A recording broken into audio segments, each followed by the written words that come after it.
Students, I am Sumit sir और आज मैं लेकर आया हूँ स्टील का लेक्चर नंबर 8। देखिए, आज का जो हमारा हेडिंग है उसका नाम है स्ट्रेंथ ऑफ रिवेटेड जॉइंट। ये मोस्ट इंपॉर्टेंट हेडिंग है और पिछले वीडियो लेक्चर में मैंने आपको ये बताया भी था कि क्यों ये बहुत ज़्यादा इंपॉर्टेंट है, क्योंकि इसका लिंक सीधे न्यूमेरिकल से है।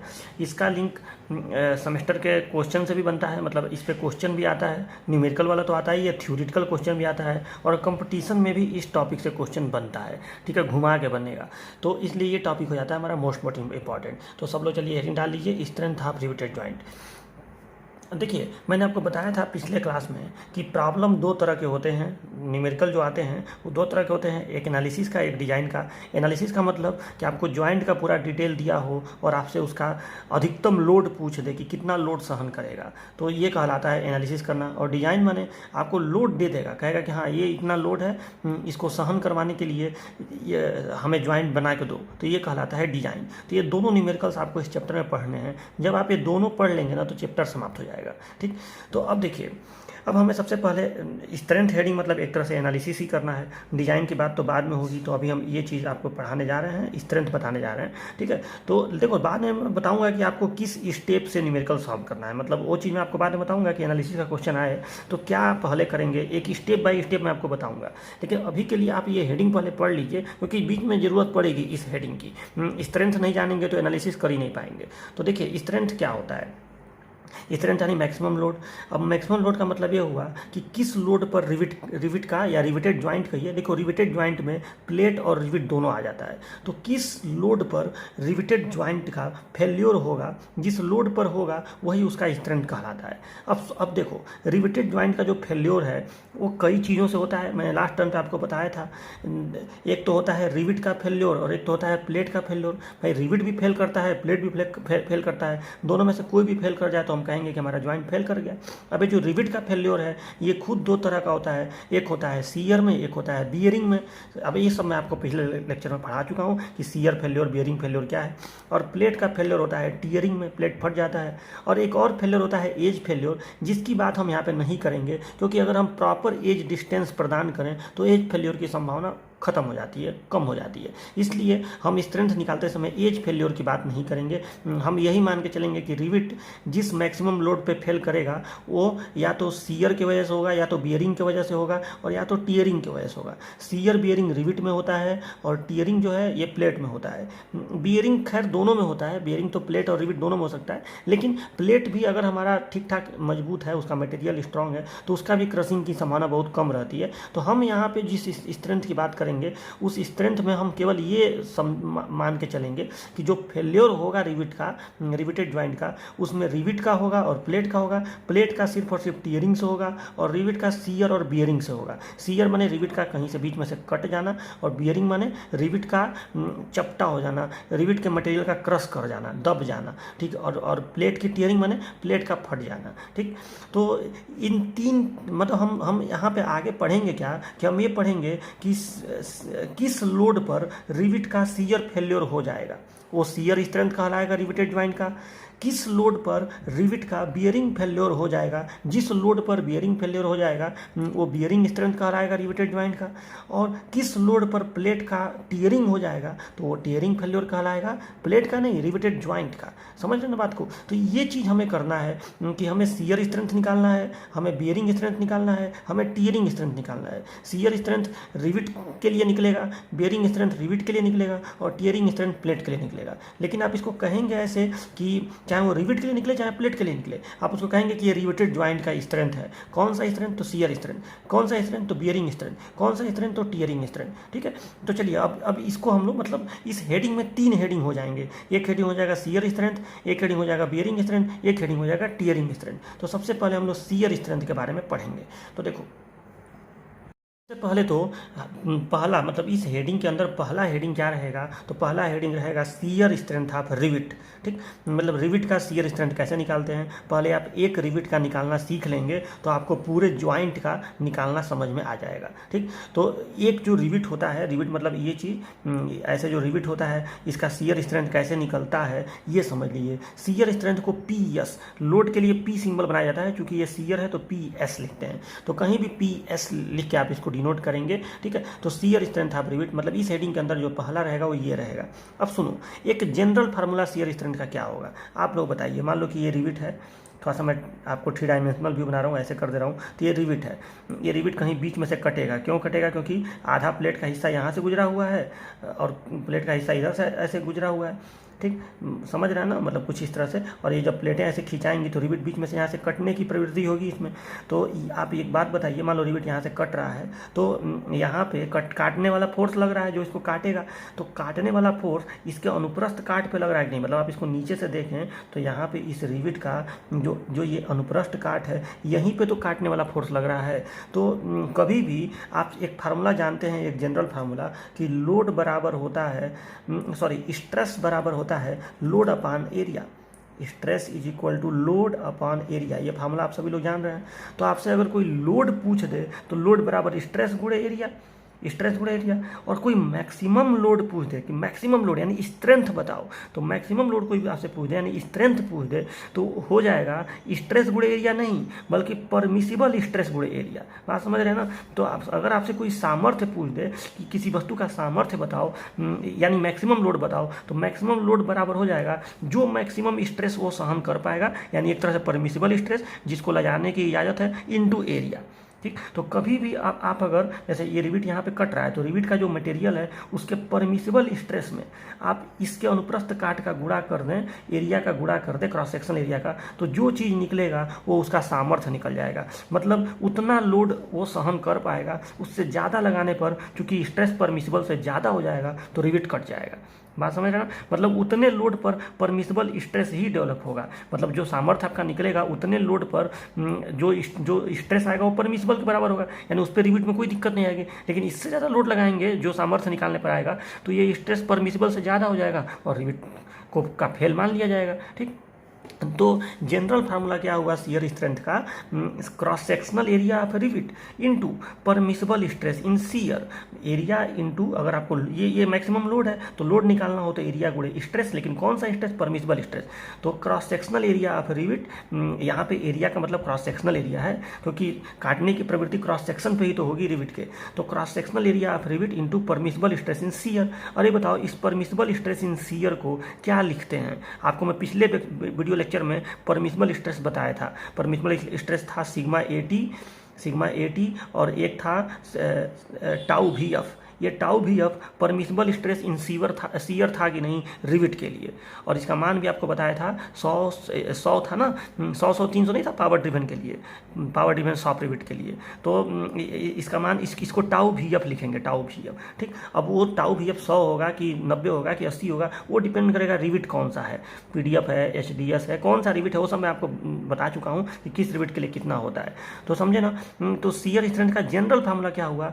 एक रिवेट का अगर आपको शियर स्ट्रेंथ निकालना हो तो उस रिवेट का cross sectional area into permissible stress इन शियर, जिसका मान आपको पता रहता है, ठीक। इसको टाउ वी एफ लिखते हैं। तो देखो अब मैंने इस फार्मूला को अब मैं मतलब मेन हेडिंग ये था, उसमें पहला हो गया शियर स्ट्रेंथ, ठीक। बाद में बियरिंग स्ट्रेंथ आएगा, टियरिंग स्ट्रेंथ आएगा, और इस शियर स्ट्रेंथ में एक जनरल फार्मूला ये हो गया। अब इसमें A, B, C 3 हेडिंग रहेंगे।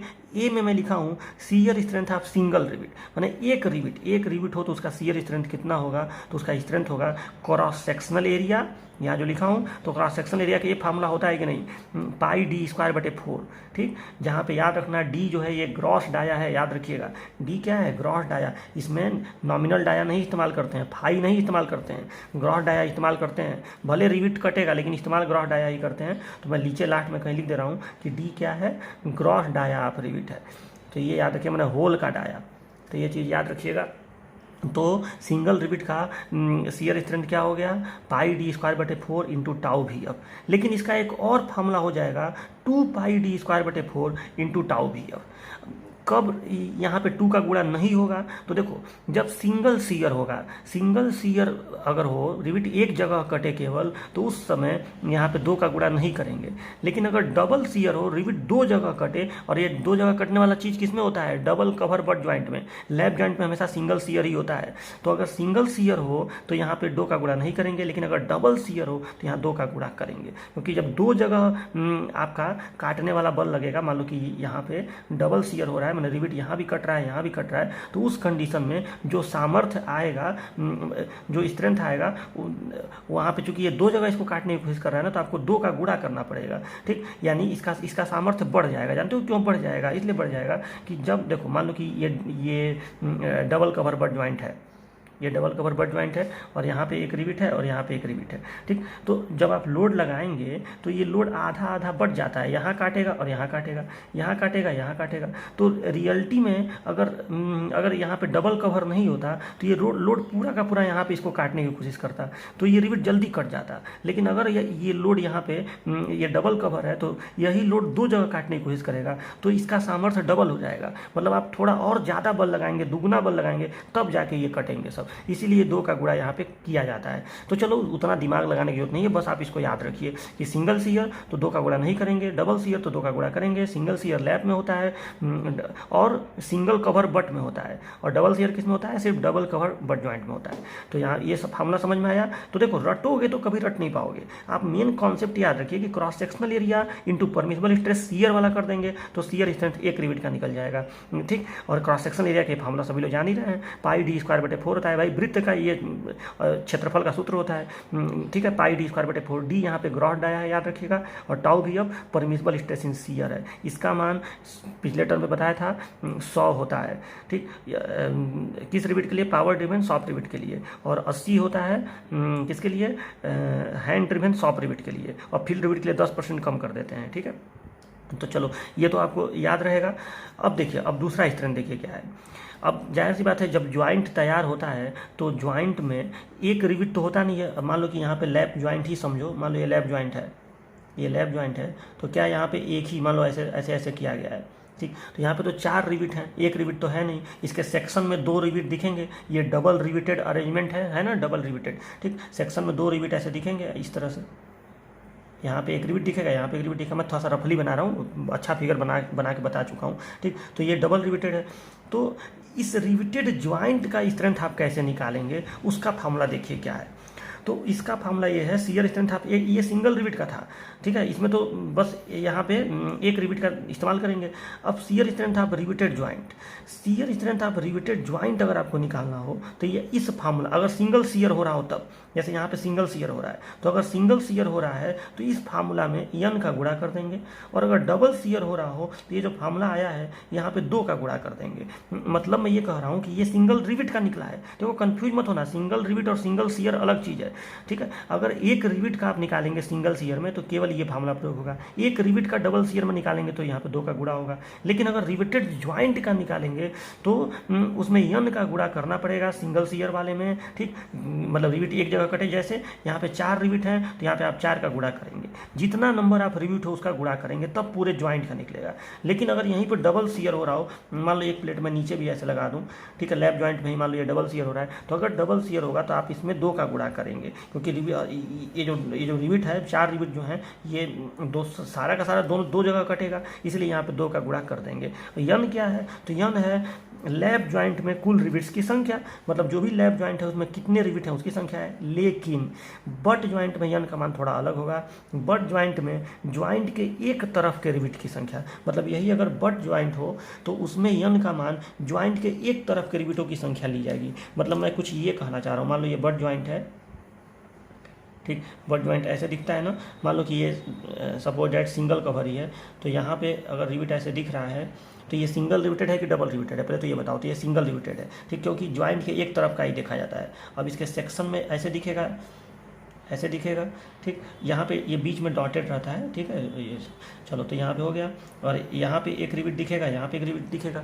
तो यहाँ पे आप यन के जगह पे क्या प्रयोग करेंगे? अगर जैसे यहाँ पे सिंगल सीयर हो रहा है, सिंगल कवर वाला है, तो फार्मूला ये वाला प्रयोग होगा। अब मैं आपसे पूछता हूँ कि यन के जगह पे क्या प्रयोग करेंगे? 4 प्रयोग करेंगे? नहीं, यहाँ पे आप 2 प्रयोग करेंगे, क्योंकि यन का मान क्या है? बट ज्वाइंट में ज्वाइंट के एक तरफ के रिविटों की संख्या, ज्वाइंट के एक तरफ के रिविटों की संख्या, ठीक है। तो यहाँ पे केवल ज्वाइंट के एक तरफ कितने रिविट हैं? 2 रिविट हैं, ठीक है। तो यहाँ पे आप 2 प्रयोग करेंगे। ज्वाइंट के एक तरफ कितने, ये सेक्शन में नहीं देखना है, सेक्शन में तो एक ही दिख रहा है, ये है सिंगल रिविटेड, लेकिन जब आप इसके प्लान में जब इसको देखेंगे तो यहाँ पे 2 रिविट है। अगर यहीं पे 3 रिविट होता मान लो तो आप 3 प्रयोग करते, मतलब ज्वाइंट के एक तरफ के रिविटों की संख्या यन के जगह पे प्रयोग की जाएगी बट ज्वाइंट में। और लैप ज्वाइंट में जितने टोटल रिविट हों, अभी बताया ना लैप ज्वाइंट बनाया था तो अगर 4 हैं तो 4 आप टोटल प्रयोग कर देंगे।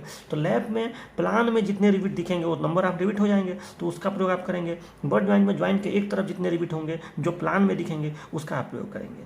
समझे बात को? तो ये हो गया shear strength of riveted joint. इसमें यन का गुणा कर देंगे जहाँ यन टोटल नंबर ऑफ रिविट है। अब लैप ज्वाइंट का टोटल हो ही जाएगा। और बट ज्वाइंट में क्या होगा ये आपको बताया हूँ कि ज्वाइंट के एक तरफ का देखेंगे। सिंगल शियर होगा तो 2 का गुणा नहीं करेंगे, डबल शियर होगा तो 2 का गुणा करेंगे। देखिए तीसरा कंडीशन क्या है, तो देखो एक तो अभी आप क्या पढ़ रहे हैं, स्ट्रेंथ में पढ़ रहे हैं शियर स्ट्रेंथ। 3 तरह के स्ट्रेंथ होते हैं। पहले आप पढ़ रहे हैं शियर स्ट्रेंथ का जनरल फार्मूला, एक रिविट का ये आपको बताया, रिविटेड ज्वाइंट का यन का गुणा करो, ठीक है। और एक और चीज़ होता है shear strength of riveted joint पर पिच, ठीक है, मतलब रिविटेड ज्वाइंट का नहीं, रिविटेड ज्वाइंट पर पिच का।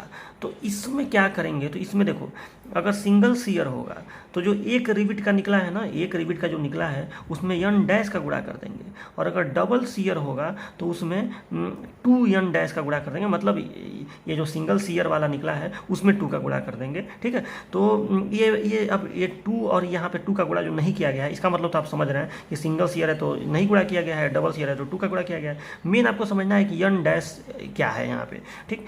जैसे यहाँ पे यन किया गया था तो यन का मतलब मैं आपको बताया हूँ कि टोटल रिविटों की संख्या या बट ज्वाइंट में एक तरफ के रिविटों की संख्या, ठीक है, ये आपको पता चला है। ये यन डैश क्या है, तो देखो यन डैश है नंबर ऑफ रिविट्स पर पिच, नंबर ऑफ रिविट्स पर पिच। अब इसका जरा मतलब समझ लो क्या हुआ।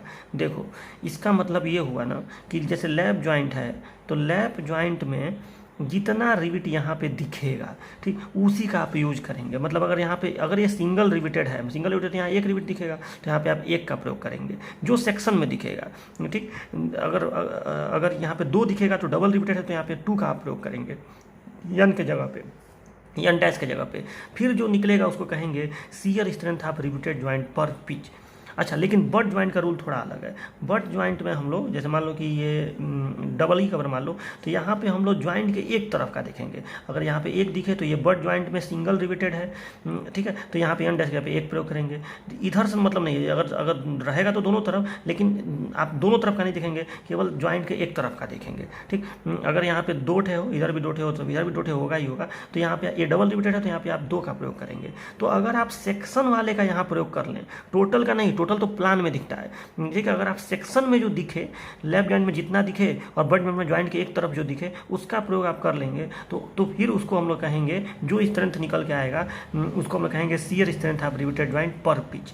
समझ रहे हैं ना? जैसे अब डबल शियर अगर इसमें हो रहा है तो आप इस फार्मूले में क्योंकि यहाँ पे डबल शियर हो रहा है, यन डैश की जगह पे क्या प्रयोग करेंगे, 2 प्रयोग करेंगे, क्योंकि ज्वाइंट की तरफ 2 दिख रहा है, ये डबल रिविटेड है।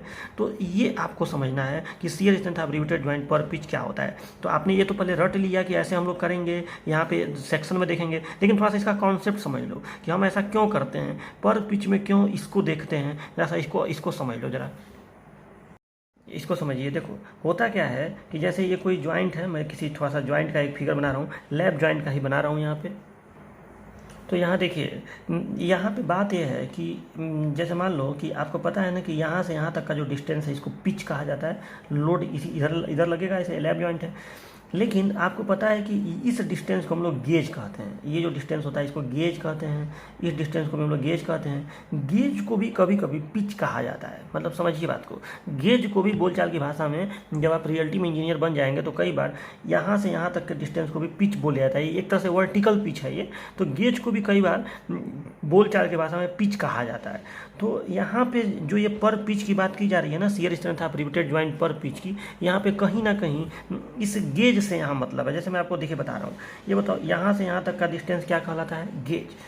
तो अगर मैं अगर मैं सेंटर से बात करूं, जैसे यहाँ से यहाँ तक का डिस्टेंस गेज है, लेकिन अगर मैं इन दोनों के का सेंटर यहाँ पे ले लूँ, यहाँ, और इन दोनों के बीच का सेंटर यहाँ पे ले लूँ, तो भी ये डिस्टेंस गेज ही होगा कि नहीं बताओ।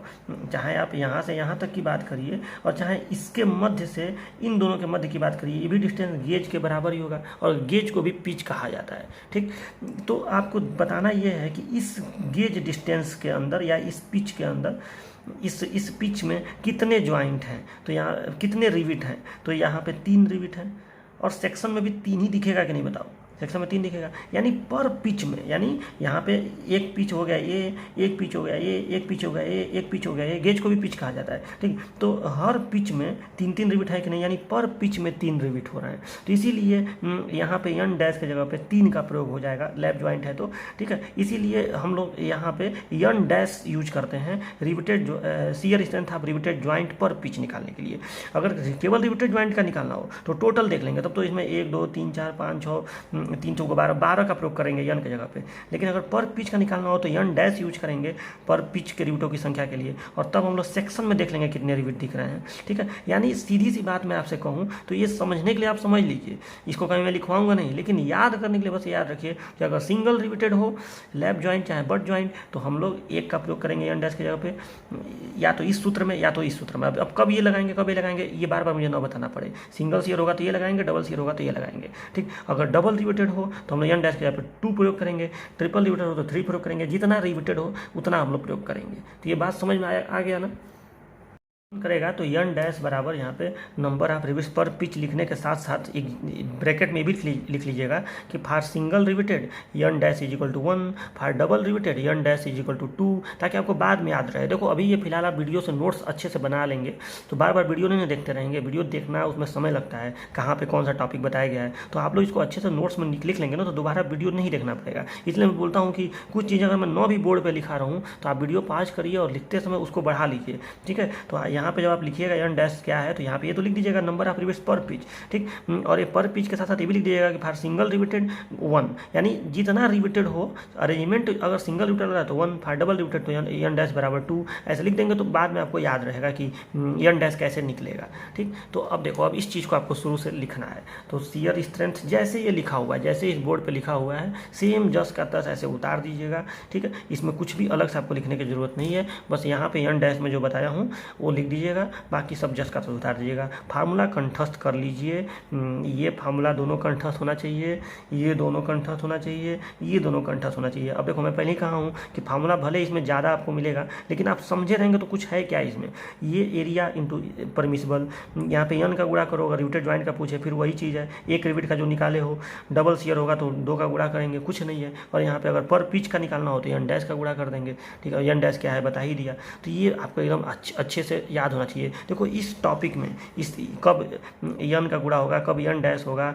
कब यहाँ पे 2 का गुणा होगा, इसमें बच्चे हमेशा कंफ्यूज रहते हैं, बहुत अच्छे लोग इसमें कंफ्यूज रहते हैं। तो मैं चाहता हूँ कि आपको कोई कंफ्यूजन इसमें ना रहे, कोई भी न्यूमेरिकल देखो तो बिल्कुल बिना कंफ्यूजन का आप उसको सॉल्व कर सकें। तो अच्छे से इसको कॉपी में नोट डाउन करिएगा। न हो तो ये जो फार्मूला लिखा हुआ है इसको न हो तो थोड़ा हाईलाइट कर दीजिए, हाईलाइटर रखा करिए नोट्स में, इसको हाईलाइट कर दीजिएगा, इसको इसको इसको इसको इसको और इसको, ये 6 चीज़ें आपको अचानक दिखने पर एक झलक में दिखनी चाहिए कि हाँ ये फार्मूला ऐसे था। ठीक है, और ऐसे ही ब्रैकेट में ये सिंगल शियर डबल शियर लिख दीजिएगा। इसका मतलब आपको मैं पिछले वीडियो लेक्चर में बता चुका हूँ, तो चलिए इसको अच्छे से नोट कर लीजिएगा। अब अगला स्ट्रेंथ जो है, मतलब मैं बताया हूँ ना कि अगला फेल्योर जो है वो बियरिंग की वजह से होता है, रिविट के बियरिंग की वजह से मेनली होता है। ठीक, तो अब हम लोग निकालेंगे बियरिंग स्ट्रेंथ ऑफ रिविट। ठीक, पहले एक रिविट का सीख लेंगे तो बाद में पूरे ज्वाइंट का समझ में आ जाएगा, और फिर पर रिविटेड ज्वाइंट पर पिच का भी समझ में आ जाएगा। ठीक है, तो सबसे पहले बियरिंग स्ट्रेंथ, तो बियरिंग स्ट्रेंथ को हम लोग लिखते क्या है। ठीक है, तो बियरिंग स्ट्रेंथ को हम लिखते हैं PB से, लोड के लिए P लगाते हैं और B लगा देते हैं सफिक्स यहाँ पे, तो इसको PB लिखेंगे। पहले हम लोग एक रिविट का सीखेंगे, फिर बाद में ज्वाइंट का सीखेंगे और पर पिच का सीखेंगे। तो अब देखो सबसे पहले बियरिंग स्ट्रेंथ, अच्छा बियरिंग स्ट्रेंथ मैं आपको पहले बता चुका हूँ कि कोई भी जो रिविट है, यहाँ पे हम लोग रिविट की ही बात कर रहे हैं, हालांकि बियरिंग स्ट्रेंथ प्लेट में भी होता है, लेकिन हम बात यहाँ पे रिविट की करेंगे क्योंकि जनरली प्लेट स्ट्रांग होता है रिविट की तुलना में। तो जनरली जो फेल्योर है ना वो केवल 3 ही होता है। वैसे तो मैं आपको फेल्योर का लिस्ट बताया ही हूँ, लेकिन मेनली यही 3 फेल्योर होता है, शियर फेल्योर रिविट का, बियरिंग फेल्योर रिविट का, टेयरिंग फेल्योर प्लेट का। इसलिए स्ट्रेंथ की गणना करते समय केवल इन्हीं 3 के माध्यम से करते हैं। ठीक, तो अब मैं ये बोल रहा हूँ कि ये जो रिविट है यहाँ पे, मान लो ये रिविट है, तो जब ये चूँकि होल में बंद है, तो जब प्लेट को आप खींचेंगे तो होल का जो परिधि है, जैसे प्लेट का परिधि इसको चारों ओर से घेरा हुआ है ना, तो वो इसको दबाएगा। जब आप लोड लगाएंगे तो ये इसको दबाएगा। तो अगर ये क्रश हो गया तो उस समय हम लोग कहेंगे कि इसका फेल्योर हो गया, ज्वाइंट का फेल्योर हो गया या रिविट का फेल्योर हो गया। ठीक, एक रिविट का भी हो जाए तो पूरे ज्वाइंट का मान लिया जाएगा फेल्योर। तो अब देखो बियरिंग स्ट्रेंथ का जनरल फार्मूला क्या हुआ, मतलब किस लोड पर आप तो चूंकि लोड यहाँ लगा रहे हैं ना, आप तो लोड यहाँ लगा रहे हैं यहाँ पे, तो किस लोड पर ये जो रिविट है इसका बियरिंग फेलियर हो जाएगा, उसी को स्ट्रेंथ कहेंगे। तो बियरिंग स्ट्रेंथ का जनरल फार्मूला ये होगा। अब देखो फिर वही बात, स्ट्रेंथ माने मैक्सिमम लोड, और लोड निकालने के लिए कभी भी एरिया गुणे स्ट्रेस करेंगे। कौन सा स्ट्रेस? Permissible stress. तो यहाँ पे एरिया गुणे परमिसिबल स्ट्रेस करेंगे, लेकिन बियरिंग वाला करेंगे, यानी सिग्मा पीएफ करेंगे। याद है ना, permissible stress in bearing sigma PF. मान कितना होता है? तो मान होता है इसका पावर ड्रिवन सॉफ्ट रिविट के लिए इसका मान कितना होता है? 300, और हैंड ड्रिवन के लिए 250। याद है ना, 100 100 300 80 80 250। ठीक है, और फील्ड रिविट के लिए 10% कम कर देते हैं। तो ये सब मैं आपको बता चुका हूँ। हाँ, एरिया में कौन सा एरिया इसमें करेंगे, जैसे अभी आप सीयर वाले में यहाँ पे क्रॉस सेक्शनल एरिया किए थे रिविट का πd²/4 इंटू टाउ VF किए थे। यहाँ पे कौन सा एरिया करेंगे? तो देखो यहाँ जो लोड लग रहा है ना, यहाँ जो लोड लग रहा है, जैसे ये रिविट है, तो रिविट के किस एरिया पे बियरिंग हो रहा है, ज़रा इसको आप समझिए। देखो ये प्लेट है, ये प्लेट है लैप जॉइंट में ही समझिए, और ये रिविट है, ये रिविट है इस तरीके से। तो आप एक बात बताइए, जब ये लोड इसको खींच रहा है तो ये जो रिविट का सैंक है, ये जो रिविट का सैंक है इतना दूर में, यही ना चपटा होगा, यही ना क्रश होगा। तो यहाँ पे कहीं ना कहीं जो अब ये रिविट का जो सैंक है, ये ऐसे बेलनाकार है, इस तरह से ऐसे बेलनाकार है, और इस बेलनाकार भाग का जो सतह है, जो इसका सतह है, वो चपटा हो रहा है। ठीक, तो यहाँ पे कहीं ना कहीं जो स्ट्रेस डेवलप हो रहा है, उसके लिए जो एरिया प्रयोग किया जाएगा वो प्रोजेक्टेड एरिया प्रयोग किया जाएगा। जैसे ये मेरा मार्कर है, तो इस मार्कर को मैं चारों तरफ से, मान लो यहाँ से इस जगह से लेकर इस जगह तक अगर इसको चारों तरफ से ऐसे ऐसे दबाया जाए, ठीक है, तो जो एरिया प्रयोग किया जाएगा वो प्रोजेक्टेड एरिया होगा। मतलब इतने दूर में जो आयत बनेगा, आप सामने से इसको देखेंगे तो आपको ये एकदम आयत जैसा ऐसे नजर आएगा, ये एक आयत है। तो इसी को हम कहेंगे प्रोजेक्टेड एरिया। मतलब जब इसकी परछाई यहाँ बनेगी तो एक आयताकार वो दिखेगी, तो इसको हम कहते हैं प्रोजेक्टेड एरिया। तो प्रोजेक्टेड एरिया यानी इस सैंक का जो प्रोजेक्शन बनेगा उसका एरिया। अब वो कितना होगा? तो ये आयत है। अब इसका जो व्यास है, देखो यहाँ पे सैंक के व्यास से मतलब नहीं है, यहाँ पे व्यास से, यहाँ पे मतलब है होल के व्यास से। ठीक, आपको पता ही है कि होल को हम लोग पूरी तरह से रिविट से भरा हुआ मानते हैं। तो यहाँ पे हम लोग होल का देखेंगे, न कि सैंक का देखेंगे। तो होल का व्यास कितना है? D। होल का व्यास D है, और जो प्लेट इसको चपटा कर रहा है उसका थिकनेस कितना है? तो उसका थिकनेस है T। तो जो प्रोजेक्टेड एरिया होगा वो होगा D × T। ठीक है, तो यहाँ पे हम लोग एरिया के जगह एरिया यहाँ पे हो जाएगा D × T, और परमिसिबल स्ट्रेस हो जाएगा सिग्मा PF। तो ये उतना सही ना समझ में आ रहा हो तो यहाँ देखिए, मान लो ये रिविट का सैंक है, मैंने केवल मैं सैंक बनाया हूँ, हेड नहीं बनाया हूँ। ठीक, और एक प्लेट मान लो ऐसे, ये किसी प्लेट के होल में इधर ऐसे टिका हुआ है, और इधर भी ये प्लेट का एक हिस्सा इधर है। ठीक, बाकी तो जो हेड होता है वो तो ऊपर ऐसे निकला रहता है। ठीक, तो जब ये इधर खिंचाएगा तो ये इतना जो मोटाई है प्लेट का, ये इस माने यहाँ पे जो ये होल है उसकी मोटाई देखेंगे तो यही तो होगी। तो वो इसको दबाने की कोशिश करेगा, इधर से ये खिंचाएगा तो इतना दूर का जो मोटाई है इस रिविट को ऐसे दबाएगा, यहाँ पे स्ट्रेस डेवलप होगा। ठीक है, तो ये इधर से दबाएगा, ये इधर से इतने दूर पे दबाएगा। ठीक, और इसका जो व्यास है वो D है, मतलब ये व्यास जो है ये D है। तो आप देखो, इसीलिए मैं रिविट को यहाँ पे काट के दिखाया हूँ कि यहाँ पे कहीं ना कहीं इसका जो व्यास है वो D है, ये जो व्यास है ये D है, होल का डाया या ग्राफ डाया, और प्लेट यहाँ से यहाँ तक T है। ठीक, तो ये प्लेट की मोटाई है, आधा प्लेट ऊपर है आधा प्लेट नीचे है। ठीक, तो जो प्रोजेक्टेड एरिया बियरिंग पैदा करेगा, जिस एरिया पे बियरिंग डेवलप होगा वो उसका क्षेत्रफल कितना होगा? D × T। बात समझ रहे हैं ना? तो इसीलिए यहाँ पे हम लोग एरिया के जगह पे D × T का यूज करेंगे। ठीक, D × T, क्योंकि जो प्लेट इसको दबाने की कोशिश करेगा, आधा प्लेट ऊपर से दबाने की कोशिश करेगा और आधा प्लेट इधर से दबाने की कोशिश करेगा। तो इतना दूर में अभी इस प्लेट की मैं बात कर रहा हूँ, तो ये इधर ऐसे दबाने की कोशिश करेगा। ठीक, तो उस कंडीशन में जिस एरिया पे स्ट्रेस डेवलप होगा, ये D और ये T। जैसे ये मेरा मार्कर है, तो इस मार्कर को मान लो मैं इतना दूर ऐसे पकड़ा और मैं इसको इधर की तरफ ऐसे खींच रहा हूँ, नीचे की तरफ बोर्ड की तरफ, ऐसे बोर्ड की तरफ खींच रहा हूँ, ठीक। तो बोर्ड की तरफ मैं खींच रहा हूँ, तो उस कंडीशन में कितना एरिया पे स्ट्रेस डेवलप होगा, तो जितना एरिया पे मैं इसको टच किया हुआ हूँ, तो मतलब ये ये एरिया हुआ कि नहीं। तो इसमें ये जो मोटाई है यहाँ से लेकर यहाँ तक, ये टी हो गया, ये प्लेट की मोटाई, ठीक। और ये जो व्यास हो गया, ये डी हो गया, ग्रॉस डाया। तो ये एक आयत जो बना, तो ये प्लेट, यही तो है प्लेट, इतना दूर से टच किया हुआ है, तो ये प्लेट की जो मोटाई होगी वो कहीं ना कहीं इसको दबाएगी, ठीक है। तो वो टी इंटू इसका डाया डी, ठीक है। तो इसीलिए जब आप ऐसे रिविट बनाते हैं तो हम लोग इसकी मोटाई देख लेते हैं। ये रिविट का व्यास है, ये रिविट का नहीं देखेंगे, यहाँ पे ग्रॉस डाया देखेंगे, मतलब होल का डाया। तो होल का डाया डी है और ये मोटाई टी है। तो जो प्रोजेक्टेड एरिया होगा, यहाँ पे जो प्रोजेक्टेड एरिया होगा वो कहीं ना कहीं डी इंटू टी होगा, ठीक है। आपको ये सेक्शन में भी दिख रहा होगा, थोड़ा सा और साफ बना दे रहा हूँ, ठीक है, यहाँ पे, ठीक है। तो अगर ये मोटाई टी है और ये डी है, तो ये प्रोजेक्टेड एरिया होगा ये, ठीक है। ये इतना प्रोजेक्टेड एरिया होगा, तो ये कितना होगा, डी इंटू टी। तो वही प्रोजेक्टेड एरिया हम लोग प्रयोग करेंगे इंटू सिग्मा पी एफ। ये जब कर देंगे सिग्मा पी एफ में इस एरिया का गुणा कर देंगे, तो हमको खुद ब खुद निकल जाएगा कि एक रिविट कितना लोड पे बियरिंग उसका हो जाएगा, ठीक। और उसी को हम लोग कहेंगे उसका बियरिंग स्ट्रेंथ। तो याद रखिएगा ये फार्मूला।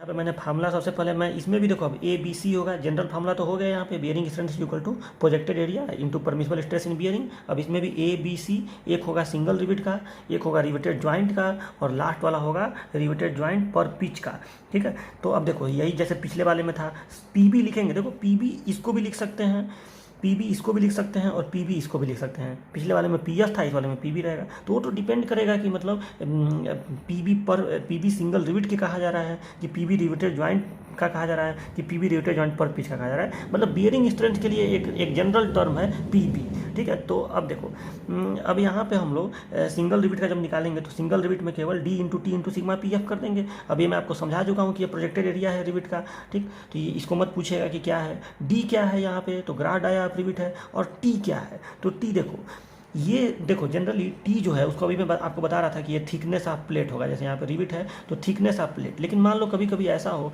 कि एक प्लेट मोटा हो, एक प्लेट पतला हो, तो किसका थिकनेस लेंगे, तो थीनर प्लेट का लेंगे। याद रखिएगा, थिकनेस ऑफ थीनर प्लेट, किस ज्वाइंट में, तो लैप ज्वाइंट में। मतलब मान लो ये 10 mm का है, ये 8 mm का है, तो इस फार्मूला में आप 8 वाला लेंगे, ठीक है। क्योंकि आपको एक चीज़ पता होगा कि जब ये टी छोटा होगा तो ये लोड कम आएगा, यानी कम ही लोड पे फेल्योर हो जाएगा। तो आप बड़ा वाला लेके क्यों चलेंगे, अगर फेल्योर 80 किलो न्यूटन पे हो गया तो आप, और अगर बड़ा वाला टी इस्तेमाल करने पर 90 आए, तो फेल्योर तो 80 पे ही हो गया ना, तो स्ट्रेंथ तो 80 ही कहलाएगा, क्योंकि ज्वाइंट तो 80 पे फेल हो गया। अभी थोड़ा कि आप कहेंगे कि हाँ 90 पे फेल होगा, भाई 80 पे जब फेल हो गया तो 90 की बातें छोड़ दो, 90 तक थोड़े सहन कर पाएगा। जब पहले ही छोटे वाले पे ये रिविट क्रश कर जाएगा तो फिर बड़ा वाला होगा ही नहीं। इसीलिए हम लोग टी में थीनर प्लेट का देखते हैं, तो इसको याद रखिएगा।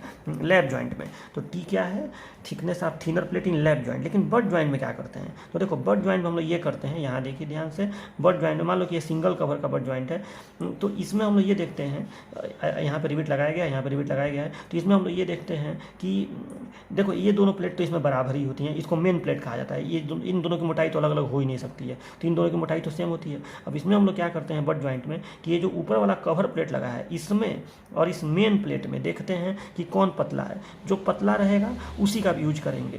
और अगर डबल कवर वाला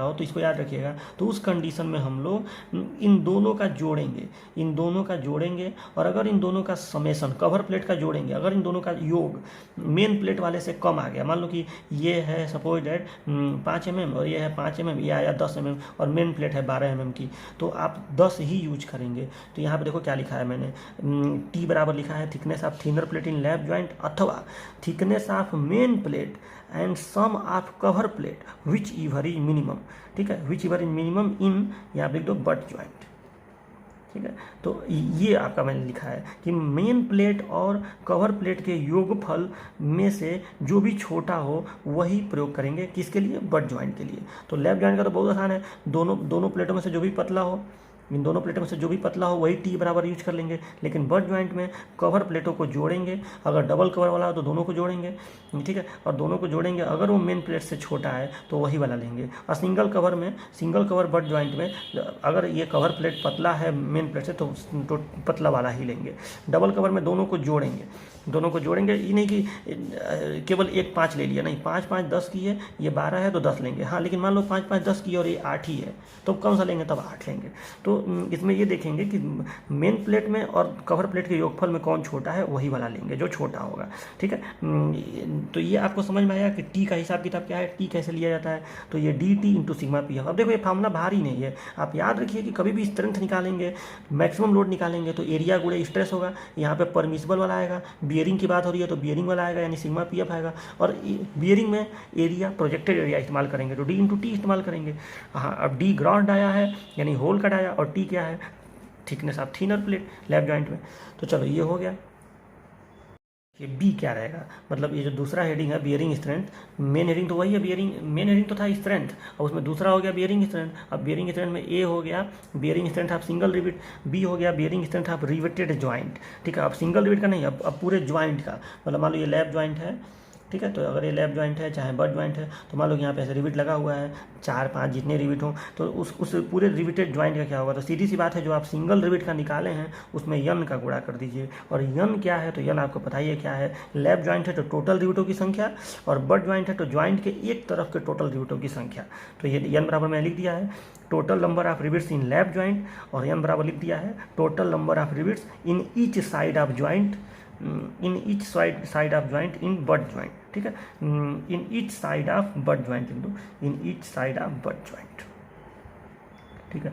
तो इसका देखो आपको मन करेगा हिंदी में लिखिएगा, कोई दिक्कत नहीं है, आप इसको लिखिएगा लैप ज्वाइंट में कुल रिविटों की संख्या, और इसको लिखिएगा बट ज्वाइंट में ज्वाइंट के एक तरफ के कुल रिविटों की संख्या, ठीक है। Total number of rivets in each side of but joint.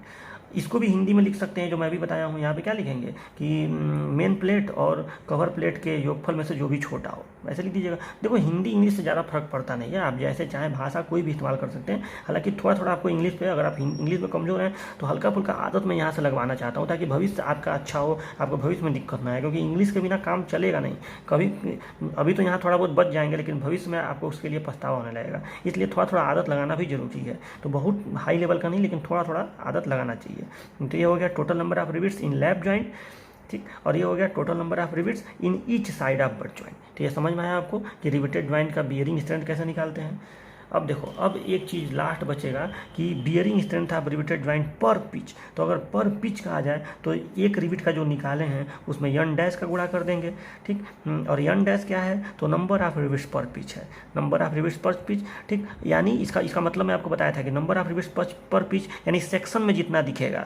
तो सेक्शन में सिंगल रिविट के लिए यन डैश बराबर 1 होता है, डबल रिविटेड के लिए यन डैश बराबर 2 होता है। सिंगल रिविटेड डबल रिविटेड का मतलब बता चुका हूँ। लैप ज्वाइंट में सेक्शन में जितना दिखे, ठीक है, यहाँ पे जितना दिखे वही सिंगल डबल उससे बनता है। अब बट ज्वाइंट में ज्वाइंट के एक तरफ का देखा जाता है, तो ये गलती मत करिएगा। बट ज्वाइंट में ज्वाइंट के इन्हीं कि सेक्शन में जितना दिखा उसको आंख बंद करके वही ले लिए।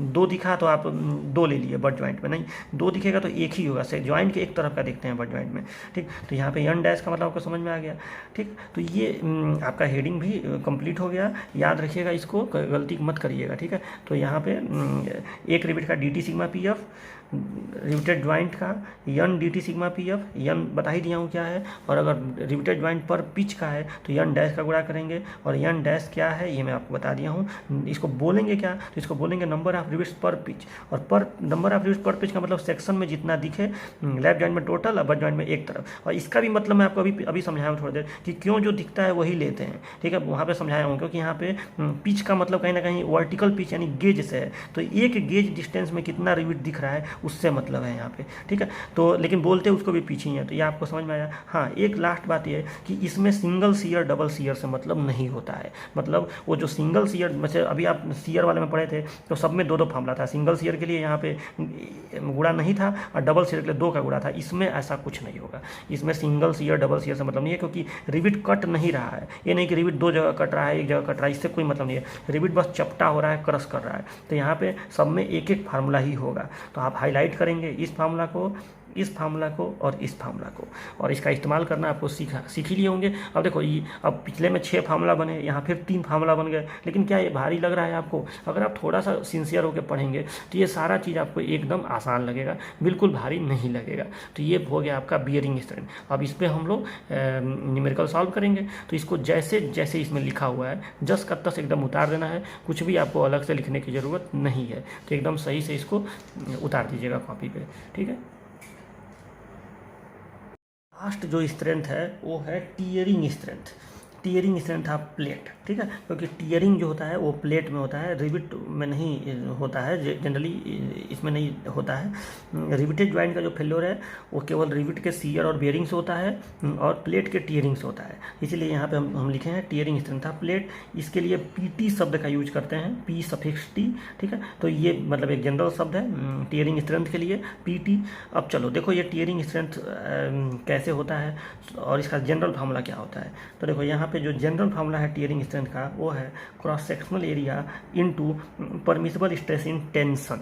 अब इसका मतलब देखो, तो यहाँ पे ये तो इसका मतलब तो मुझे बताने की आपको जरूरत है नहीं कि परमिसिबल स्ट्रेस इन टेंशन क्यों किया गया है, क्योंकि स्ट्रेंथ निकालना है यानी मैक्सिमम लोड निकालना है, तो स्ट्रेस गुणे एरिया तो होगा ही होगा, कोई ना कोई एरिया इंटू कोई ना कोई स्ट्रेस तो होगा ही। स्ट्रेस में हो जाएगा परमिसिबल वाला, क्योंकि स्ट्रेंथ निकालना है, मैक्सिमम लोड निकालना है। अब एरिया में क्या होगा, क्रॉस सेक्शनल एरिया होगा कि प्रोजेक्टेड एरिया होगा, ठीक है, ये थोड़ा सा आपको समझना है। और ये परमिसिबल स्ट्रेस इन टेंशन का मान कितना होगा, जैसे इसके पहले वाले में आप सीखे थे कि एक का होगा टाउ वी एफ, एक का होगा सिग्मा पी एफ, इस वाले का कितना होगा, क्या सिग्मा 80 होगा? तो सही जवाब है नहीं, ये नहीं होगा।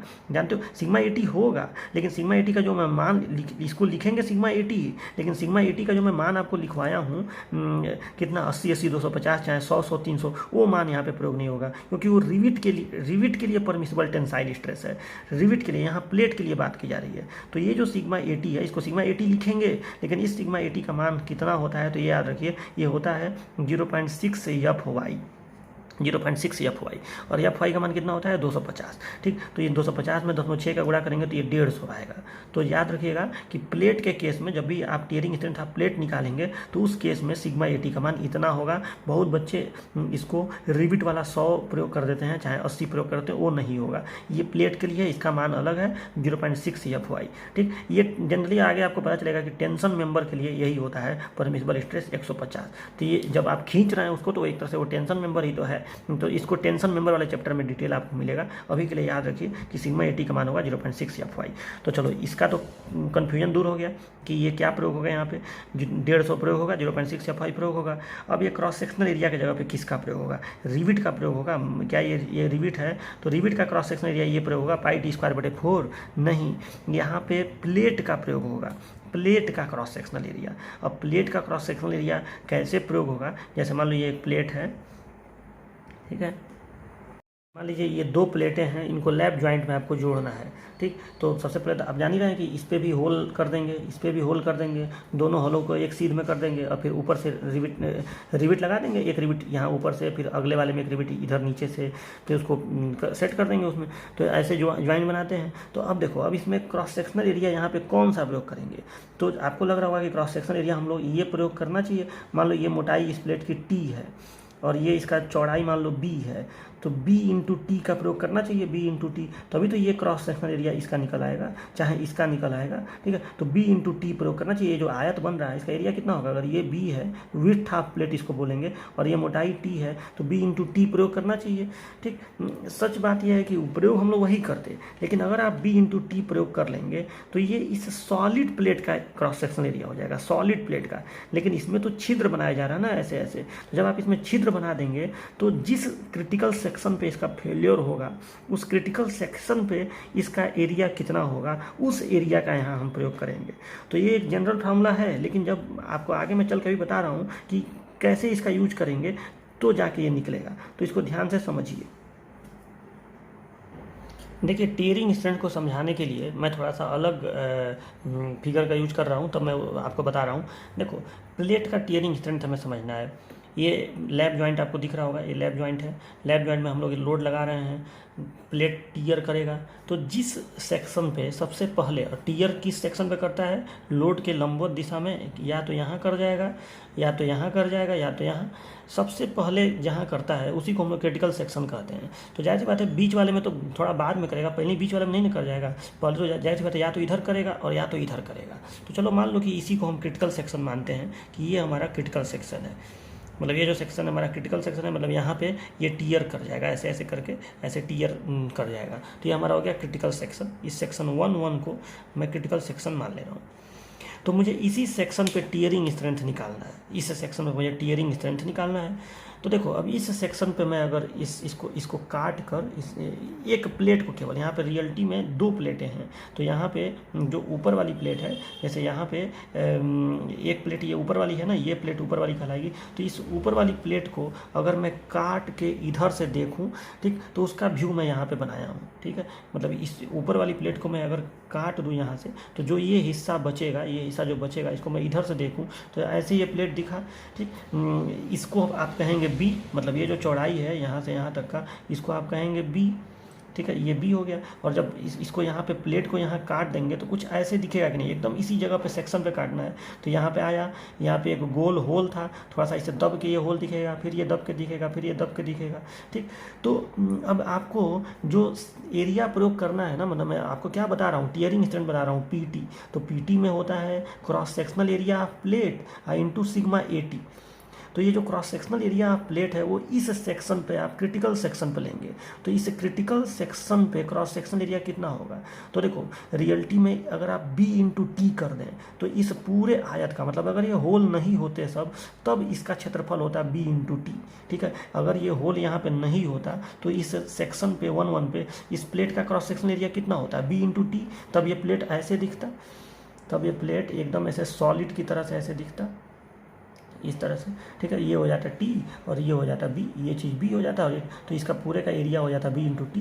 लेकिन अगर यहाँ पे ठीक है, अगर यहाँ पे होल आ चुका है तो उस कंडीशन में यहाँ का जो एरिया होगा क्रिटिकल सेक्शन का, उस होल के एरिया को, मतलब आपको इस बी में से, इस लेंथ में से आपको ये डी, ये होल का डी, ये वाला डी, ये वाला डी, 3 थे डी माइनस करना पड़ेगा। बात समझना।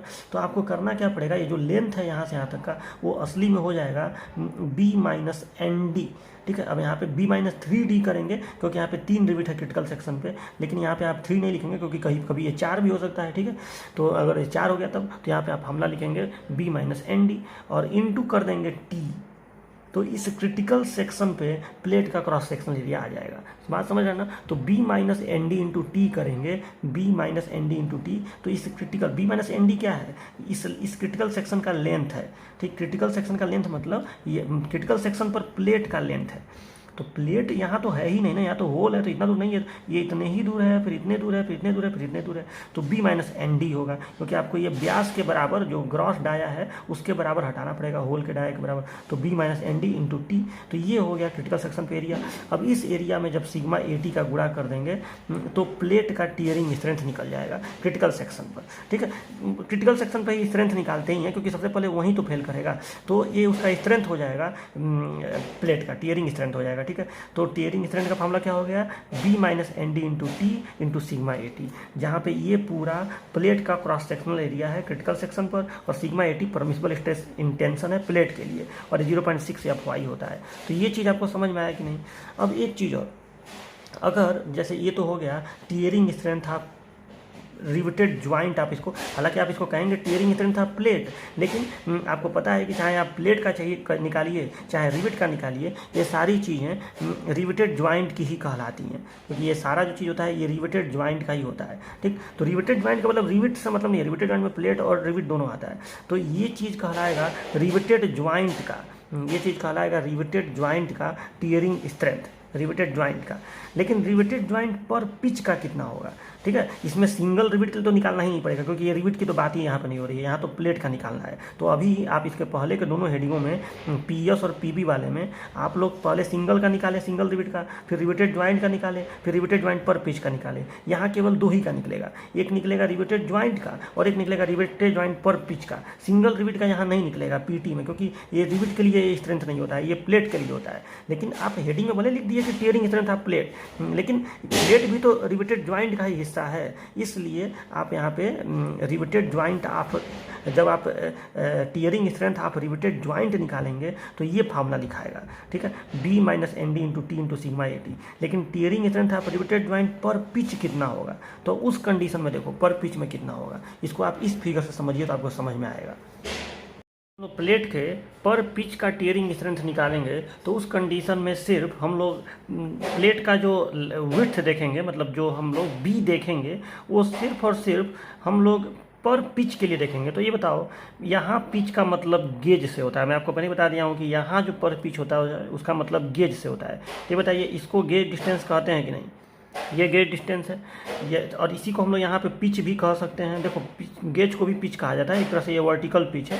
तो अगर ये डिस्टेंस P है तो अब ये बताओ, ये जैसे यहाँ पे थोड़ा सा ना इस फिगर को थोड़ा सा मैं और बड़ा करके आपको बता रहा हूँ कि जैसे मान लीजिए यहाँ पे एक रिविट है और यहाँ पे एक रिविट है और यहाँ से यहाँ तक का डिस्टेंस P है, ठीक है, यहाँ से यहाँ तक का डिस्टेंस पिच है, पिच P, ठीक। तो इतने दूर में अब यहाँ से यहाँ तक का जो प्लेट का सेक्शन होगा उसका लंबाई कितना होगा?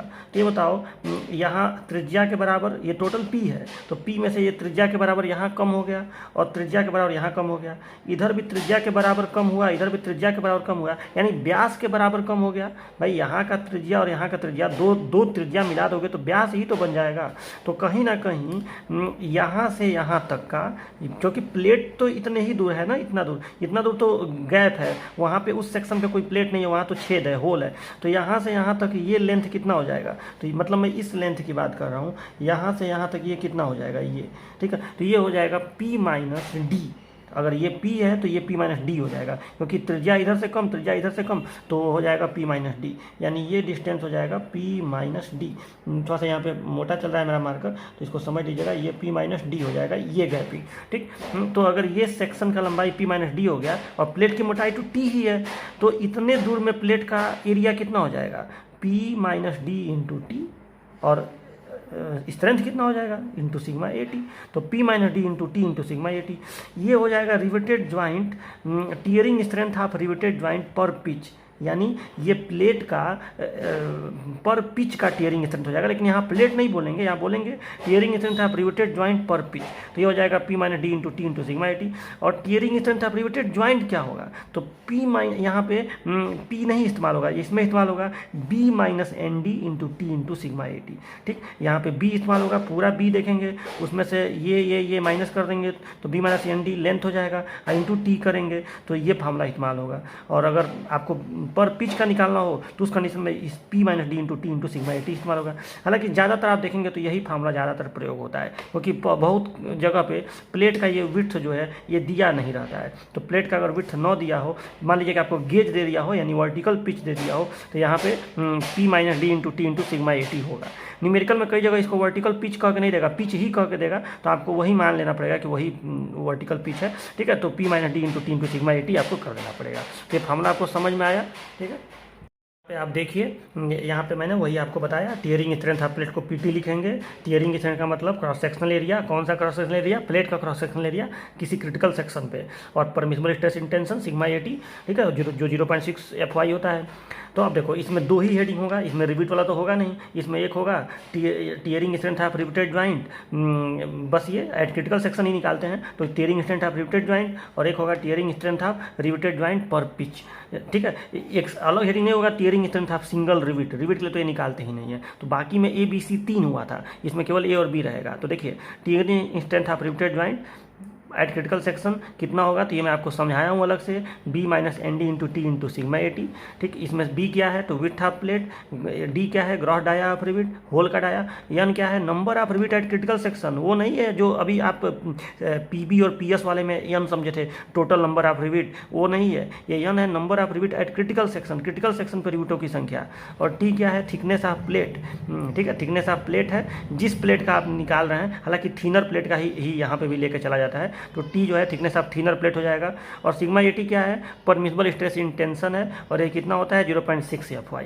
तो ये इतना आपको समझ में आया। आपको मन करेगा तो इसमें आप ये वाला फिगर भी बना सकते हैं। ठीक है, अगर आपको बाद में भूल मतलब दिक्कत हो, मान लो बाद में आपको डर लगे कि भूल जाएगा, तो ये फिगर आप यहाँ बना सकते हैं। ये क्रिटिकल सेक्शन इसको लिख सकते हैं, क्रिटिकल सेक्शन ये बी है, फिर इसको काट के ये वाला फिगर भी बना सकते हैं, ताकि याद रहे कि ये बी में से एन डी क्यों घटाया गया है। ठीक, कि यहाँ क्रिटिकल सेक्शन पे 3 रिविट है, वो वाला एन होता तो ये टोटल 9 रिविट इस्तेमाल होते हैं जो पहले इस्तेमाल हुआ था, लेकिन यहाँ पे केवल क्रिटिकल सेक्शन पर रिविट देखेंगे, तो यहाँ पे एन बराबर 3 हो जाएगा। ठीक, तो ये फिगर भी आप मतलब ये ऊपर वाले फार्मूला में जो अभी यहाँ पे जो ये फार्मूला लिखा है इसके बगल में आप इधर कहीं ये फिगर भी बना लेंगे तो अच्छा ही रहेगा, बाद में याद रहेगा। और बी देखिए tearing strength of riveted joint पर पिच, तो पर पिच का निकालेंगे तो मैं आपको बताया हूँ कि यहाँ पे P minus D into T into sigma A T होगा। ये एरिया हो गया, पर पिच का जो प्लेट का लेंथ होगा उसका एरिया हो गया, ये cross sectional area P minus D into T into sigma A T, जहाँ पे पी बस बता दिया जाएगा कि ये वर्टिकल पिच है या गेज है। ठीक, तो आपको मन करेगा तो आप ये फिगर चाहेंगे तो यहाँ बना लेंगे। ठीक है, ये फिगर यहाँ पे दिखा लेंगे कि ये डिस्टेंस पी है और रिविट के इस जगह से इस जगह का होल का जो सरफेस टू सरफेस डिस्टेंस है ये पी माइनस डी हो जाएगा। बना लीजिएगा, फिगर थोड़ा सा यहाँ पे सही से बन नहीं पाया है तो आप बना लीजिएगा, ये पी माइनस डी है और ये पी है। ठीक है, तो आपको ये भी याद रहेगा कि पी माइनस डी क्यों किया गया है, और पी माइनस डी मतलब इतने ही दूर के प्लेट के पट्टी की बात की जा रही है। ठीक है, और उतना दूर का मोटाई तो टी ही होगा, तो P minus D into T into sigma ए टी, तो ये हो गया। तो ये आपको समझ में आया ना।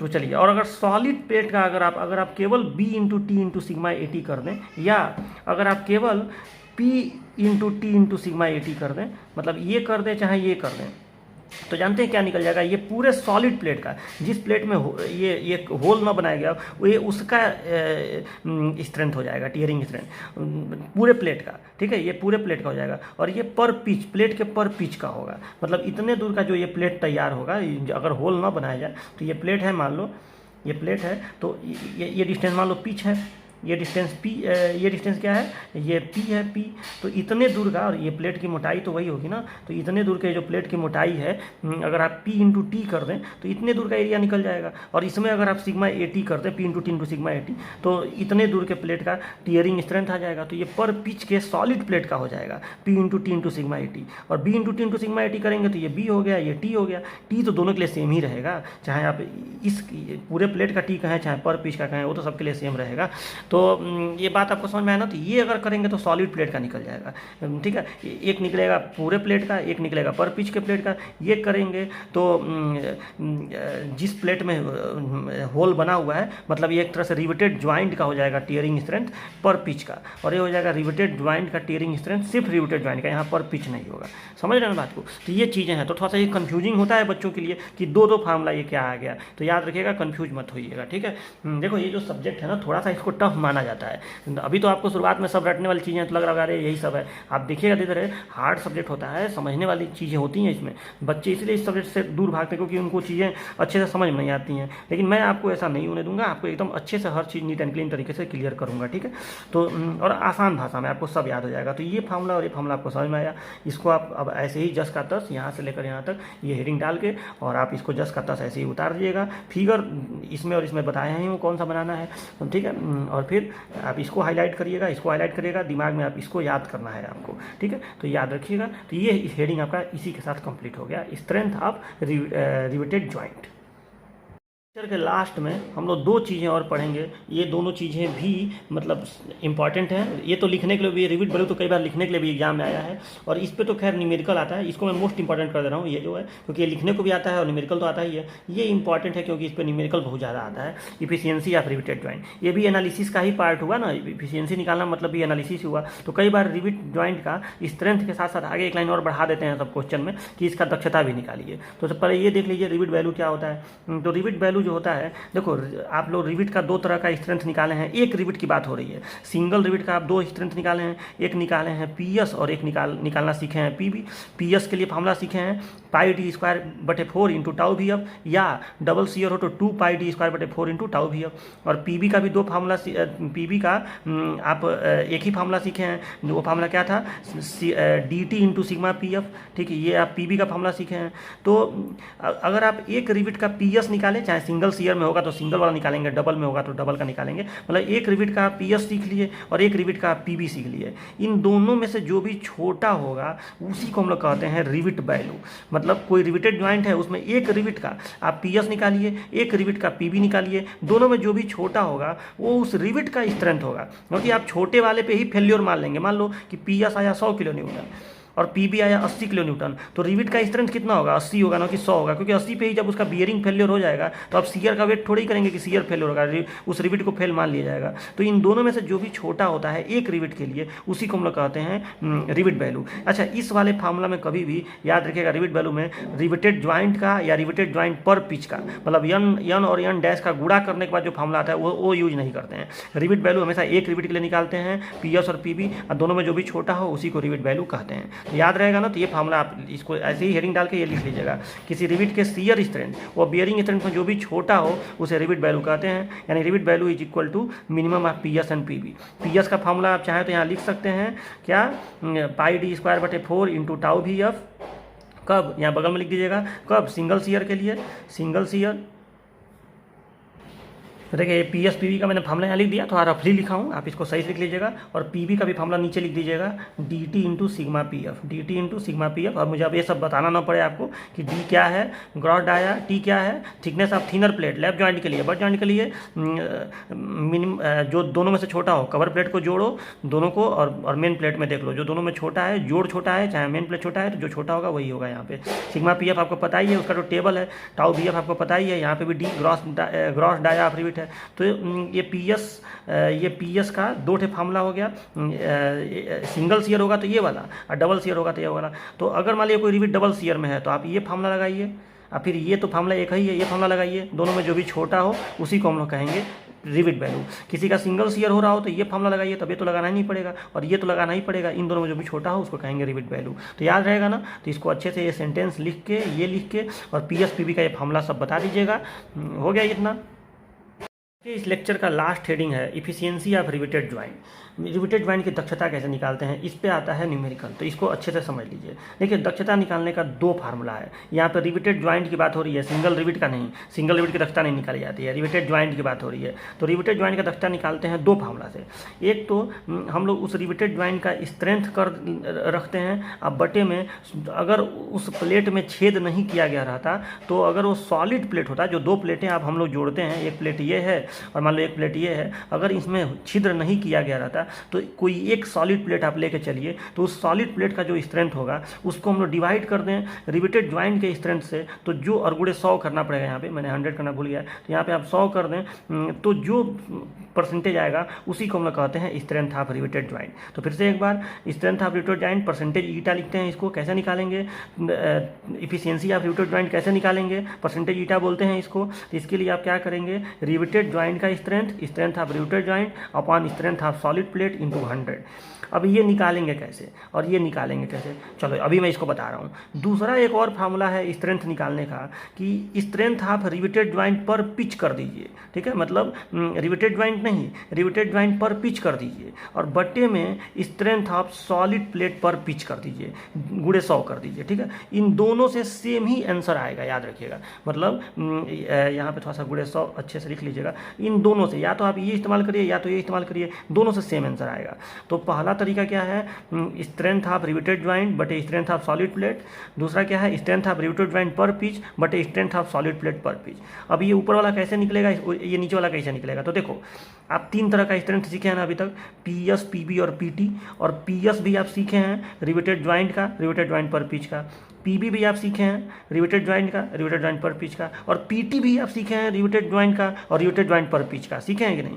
ठीक है, तो मैं ये बोल रहा हूँ कि जो तीनों में रिवेटेड ज्वाइंट का आप निकालना सीखे हैं, मतलब जैसे पहले वाले में जिसमें यन का गुणा हुआ था, यन पाई डी स्क्वायर बटे 4 इंटू टाउ बी एफ, ठीक है, दूसरे वाले में भी यन का गुणा हुआ था, n D T into sigma P F, और तीसरे वाले में भी यन का गुणा हुआ था b minus N D into T into sigma ए टी हुआ था, लेकिन यहाँ का यन अलग है, याद रखिएगा, ये क्रिटिकल सेक्शन पर रिवेटों की संख्या है। तो मैंने 3 फार्मूला आप सीखे कि नहीं, पी एस, पी बी और पी टी का।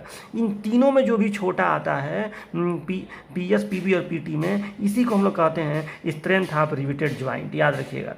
तो ये अगर आपको निकालना हो तो p S, P B, P T का कौन सा फार्मूला लगाएंगे? ये वाला फार्मूला नहीं लगाएंगे, ये तो सिंगल रिविट का है।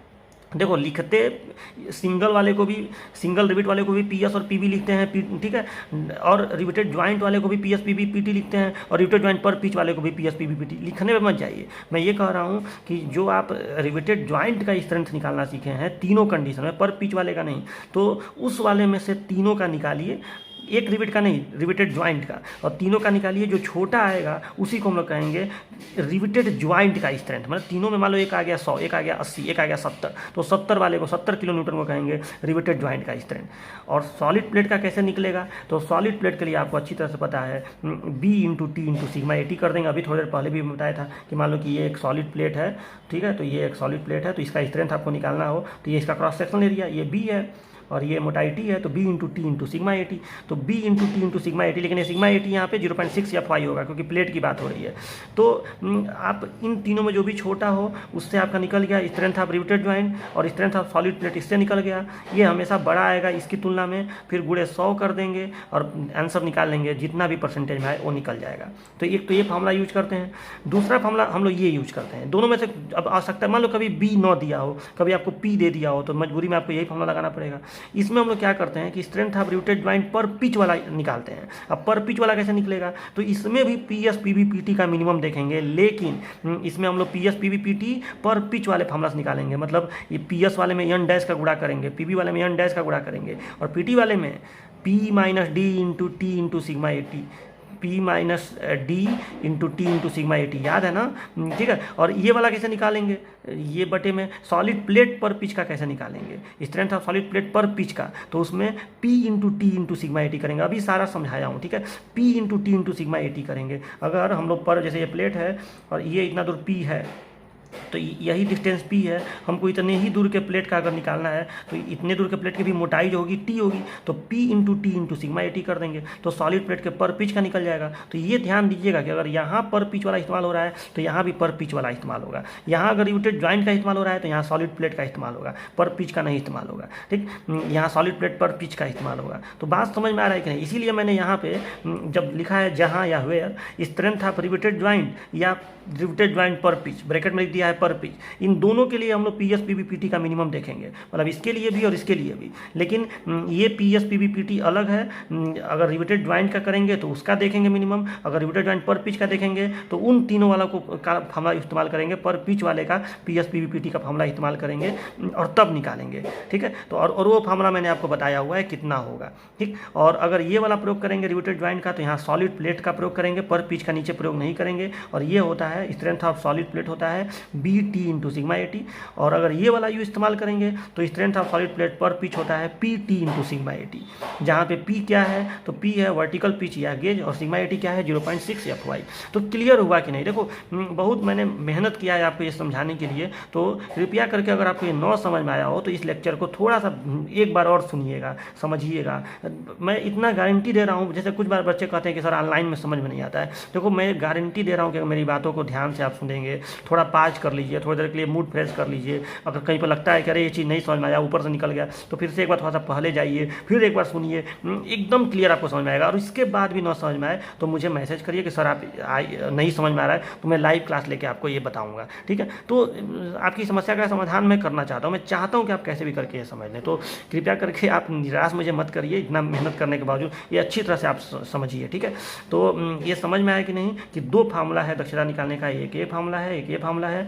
ये फार्मूला में इन तीनों का मिनिमम देखेंगे, लेकिन रिवेटेड ज्वाइंट वाले से निकालेंगे तीनों और तब मिनिमम देखेंगे, और इस वाले का इससे निकालेंगे। इस वाले में PS PB PT पर पिच वाले फार्मूला से निकालेंगे और नीचे वाले में ये प्रयोग करेंगे। दोनों से आंसर सेम आएगा। वो न्यूमेरिकल बताएगा कि कब कौन सा इस्तेमाल करना है, वो आपको समझ में आएगा। ठीक है, तो चलिए जब न्यूमेरिकल करेंगे तो आपको समझ में आएगा। तो अब तो हम लोग इस चैप्टर का एनालिसिस का जितना न्यूमेरिकल है वो कर सकते हैं, क्योंकि ये टॉपिक पूरा हो गया। छोटी मोटी बातें और हैं जो मैं नेक्स्ट लेक्चर में बताऊंगा, और ये पूरा हो गया। और जब न्यूमेरिकल हो जाएगा तो सिर्फ बच रहा है इस चैप्टर में डिजाइन। मतलब अब इस चैप्टर का लगभग हम लोग समाप्ति की तरफ अब अग्रसर हो रहे हैं, लेकिन प्रैक्टिस अभी करना है। न्यूमेरिकल अच्छे खासे लगवाने हैं। तो नेक्स्ट लेक्चर से जब हम लोग मिलेंगे तो न्यूमेरिकल पे भिड़ेंगे। ठीक है, एनालिसिस का न्यूमेरिकल करेंगे, कुछ और इंपॉर्टेंट बातें एक दो और बतानी है, फिर वो सब बता के न्यूमेरिकल करा देंगे, और फिर आपको उसके अगले लेक्चर में डिजाइन बता के चैप्टर समाप्त कर देंगे। डिजाइन का स्टेप वगैरह बता देंगे, क्योंकि स्टेप लिखने को भी आता है, और उसके न्यूमेरिकल्स करा देंगे, फिर हो गया समाप्त। आपको होमवर्क देंगे, होमवर्क करिएगा, अच्छा खासा आपको प्रैक्टिस करवा देंगे। किताब वताब देखने की जरूरत नहीं है, मैं सारा बहुत अच्छे अच्छे चुन चुन के क्वेश्चन ला के आपको दूंगा। मेरा केवल क्वेश्चन आप करिए, मेरा ही क्वेश्चन आपको एग्जाम में भी मिलेगा।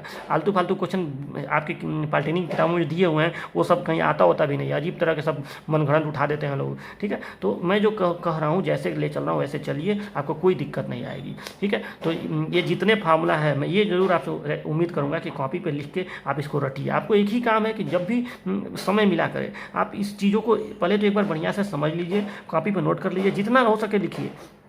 कुछ बातें अगर न भी आपको लगे कि नहीं ये भी मुझे लिख लेना चाहिए तो उसको भी लिखिए, क्योंकि वो नोट्स आप ही को दोबारा पढ़ना है। ठीक है, आप ये करके नोट बनाइए कि हम क्या ऐसा लिखें कि दोबारा हमको बिना वीडियो देखे समझ में आ जाएगा कि सर जी क्या बताए थे। ठीक है, तो आपको ये याद आ जाना चाहिए। फिर उसके बाद उसको बार बार रिवाइज करिए। जैसे आज देखो कितने सारे फार्मूला हो गए, देखे वहाँ पे सीयर वाले में 6 फार्मूला शायद पता नहीं कितने हो गए थे, बियरिंग वाले में हो गए, टीयरिंग वाले में हो गए, ये फार्मूला हो गया। ठीक है, सॉलिड प्लेट का भी इधर फार्मूला निकल के आ गया। तो ये सारे फार्मूला कंठस्थ होने चाहिए, समझ के याद करिएगा। ठीक है, तो चलिए मिलते हैं नेक्स्ट लेक्चर में, तब तक अपना ख्याल रखिए। Bye bye, take care.